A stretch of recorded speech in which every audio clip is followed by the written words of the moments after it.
So, kamusta po mga ka-Streetwise? Ako po si Takero Miyamoto at welcome po sa aking munting channel. So, mga kababayan, si Sarah po sobrang bitter. Kasi nga po, no, hindi daw po gusto ni Sarah yung nagpapa-photo ops daw po si PBBM mabang sinusunog daw po 10 billion na droga na nahuli nga po sa dagat.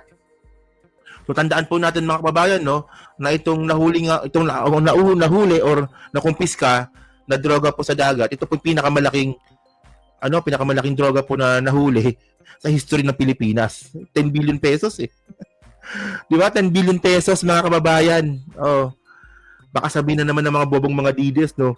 Kaya maraming nahuling droga kasi dumami yung droga, hindi sila takot. Hindi, didibang natin yan mamaya. Tinan ninyo. Palpak yung argument na yan eh. Di ba mga kababayan, di ba? Ngayon, alam naman po natin na mas marami po talagang nahuling droga sa panahon ni PBBM. Ngayon, sabi ngayon ng mga bitter o mga DDS, kaya naman daw po madami ang mga nahuli kasi nga daw po maluwag. Okay. Hindi po totoo yun. Mamaya papakita ko sa inyo mga ebidensya natin. Okay. So ngayon, dahil nga po dyan sa droga nga po na nahuli, si Sarah po, nagbitir-bitiran na naman. O, nagtanga-tanga na naman tong si Sarah.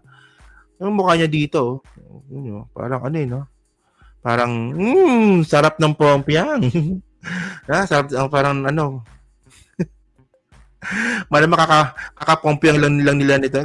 Ganito po yung tsura ni Sarah habang nakipagpompiangan kay Jagger.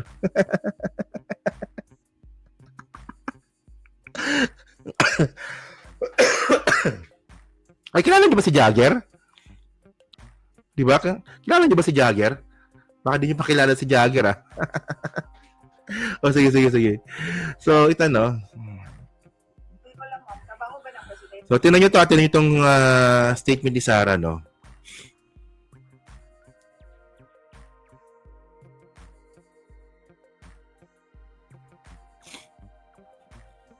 Presidente ang sirain ang ebidensya ng ano. Hindi yan trabaho ng... Kamukha talaga siya ni Fiona, no? Kamukha siya ni Fiona.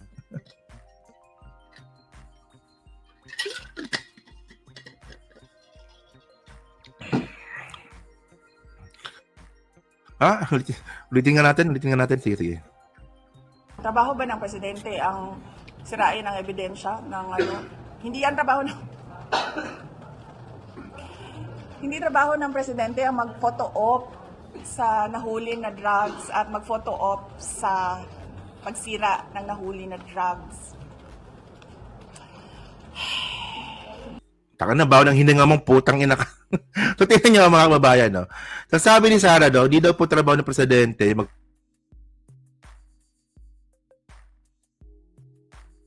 pangit sa mga DDS no. Kapag sila gagawa, okay lang. Pag si PBBM ayaw. So, anong tawag nyo dito? Ano ba yan? Ito, oh. Duterte deals destruction of 7.5 billion worth of dangerous drugs. Ayun din yun, So, pag si Digong gumawa, okay. Maganda tingnan. Pag ibang tao gumawa, hindi niya natrabaho. Ganun ba yan? Okay, Ma'am Joanna, hello po, no? Ayun yun ito, Duterte leads destruction of 7.5 billion worth of dangerous drugs in Cavite, December 3, 2020. Oh. Ito yun eh. Ingot din talaga to eh, no? Tanga-tanga din eh. Alam nyo, no? Alam nyo yung pagiging tanga ni Sarah. Alam nyo nakakaasar dito. No? Yung pagiging tanga ni Sarah, okay lang eh. Nakakatuwa eh. Kasi at least meron tayong pinagtatawanan. Pero ang point dito, yung nakakaasar po kasi dito, tanga na nga siya, napaka-confident niya pa. Alam niyo, diyan ako mas naiinis sa tao eh. Alam niyo yung tanga, di ba? Yung tanga na, tanga siya, nakakatawa kasi tanga siya eh. Pero alam mo yung tanga na, tapos confident pa, mas nakakainis po yun para sa akin. Di ba? Parang ano yan eh, parang ano, Dunning-Kruger, no? Dunning-Kruger effect, no? Parang ganun. Ganun si Sarah eh. Di ba?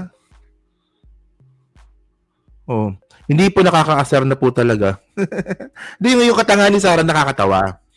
Pero pagiging confident niya kahit tanga po siya, yun po nakakaasar. Oh, so continue natin, sige. presidente ang sirain ng ebidensya ng ano. Hindi yan trabaho ng... Oh? Di naman, confident na confident siya na magsalita ng ganon, na hindi niya naman pala alam na yung tatay niya, ginawa rin pala yun. Uy, mukha niya, di ba? Yung ganun pa siya, no? Eh, tatay mo nga, ginawa din yun, eh. Oh. Hindi trabaho ng presidente ang mag-photo op sa nahuli na drugs at mag-photo op sa pagsira ng nahuli na drugs. Oh, di ba? Di ba? Grabe, no? Ang confident. Kaya, tapos makilikili mo nga kung ano, kung di maasim. Confident, eh. Frustration lang. Frustrated sa ginagawa ng administration. Kasi hindi ito yung maganda sa papel, maganda sa picture, hindi ganun eh. Dapat paniguraduhin mo na gumaganda yung buhay ng bawat Pilipino. So, ano ba? Droga yung pinag-uusapan, tapos bilang, dapat gumaganda ang buhay ng bawat Pilipino. So, anong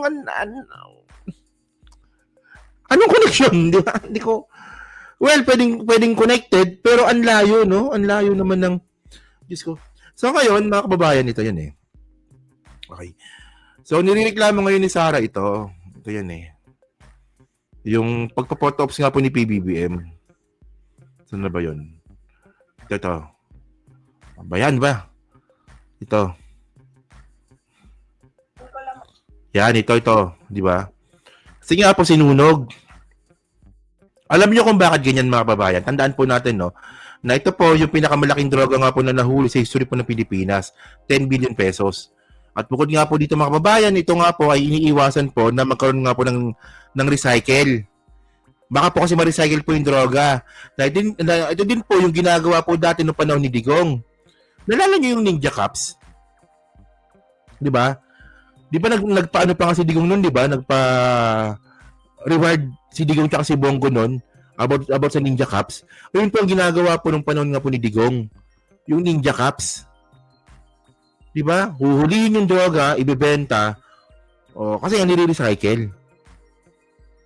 Oh. So ngayon mga babae, no? Ngayon, ang sinasabi ko nga dito, sabi ng mga DDS, well, kaya naman maraming nahuhuli na droga ngayon kasi nga, maluwag. Oh. So, ibig sabihin pala, noong panahon din pala ni Digong, maluwag din. Kasi po ito, malaki rin to 7.5 billion po ito.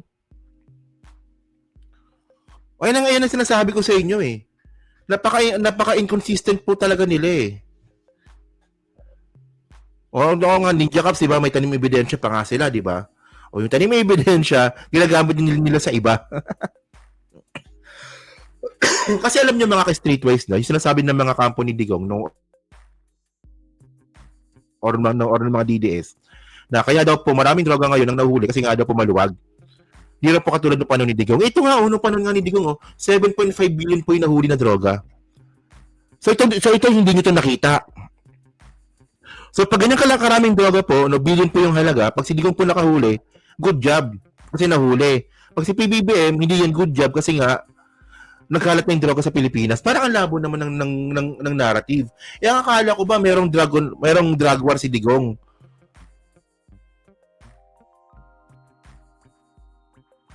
Pero sangkatutak pa rin yung droga sa kalsada.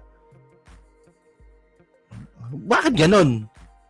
At saka alam nyo, yung pinaka-bullshit po talaga na tinasabi ni Digong, no? At saka ng mga DDS, no? Na yung droga daw po sa Pilipinas bumalik na. Okay. So, ang tanong ko naman dito, bakit nawala ba? Kasi tandaan po natin, pag sinabi ninyong bumalik, dapat nawala. Ganun yun eh. Meron bang bumalik na nandyan lang? Siyempre, pag sinabi ninyong ang droga bumalik, ibig sabihin nawala. Ang tanong dito, nawala ba? Di naman nawala Oh, buwan-buwan po may nahuli pa rin pong droga noong panahon ni Digong. Subukan nyo i-research. Oh, from 2016. Oh, June 2016. July 2016 hanggang 2022. Oh, buwan-buwan pa may nahuling droga. Oh. So, ano yung naging epektong maganda ng drug war sa panahon ni Digong? Wala, kundi pananakot lang po, 'di ba, sa taong bayan. Ayun lang naman eh. Oh. Wala ako gusto ko pa talagang humaba pa buhay ni Digong. Kasi boring 'yun, mga babayan. For example, 'di ba? Kasi alam naman po natin, no? 'Di ba? Alam naman po natin na si Digong nga po 80 years old na. Well, ganoon po talaga yung buhay, 'di ba? Talagang kukunin po tayo ni Lord. Ewan ko lang kung si Lord kukuha kay Digong. Pero ang point natin dito, parang boring naman nun. Duterte, kinuha na ni Lord. Ba, kinuha na ni Lord. Boring yun, boring. Para sa akin, boring yun. Mas maganda po, ang maganda po dito, matapos po ni Digong yung kaso niya sa ICC, tapos, malaman natin yung hatol, at pagdusahan niya po yung kaso. Pagdusahan niya po yung hatol. Maganda po 'yun. 'Di ba? Oh. So hindi kasi nga ano eh. Ewan ko ba ewan ko niya kay Sarah, no? Galit na galit sa photo ops. So yun nga yung sinasabi natin. Panahon nga po ni PBBM, hindi mo na kailangan pumatay ng tao para manghuli nga po ng sangkatutak na droga po na yan. So, well, alam nyo naman yan, di ba? Di ba tinakot lahat ng mayor at kapitan, daming natakot. O nga, no, hindi lang mismo tinakot, pinapatay pa sila. Di ba? Kung ito, nakailang content tayo dyan na marami pong mayor, vice mayor, no, ang pinapatay nga po ng panahon nga po ni Digong.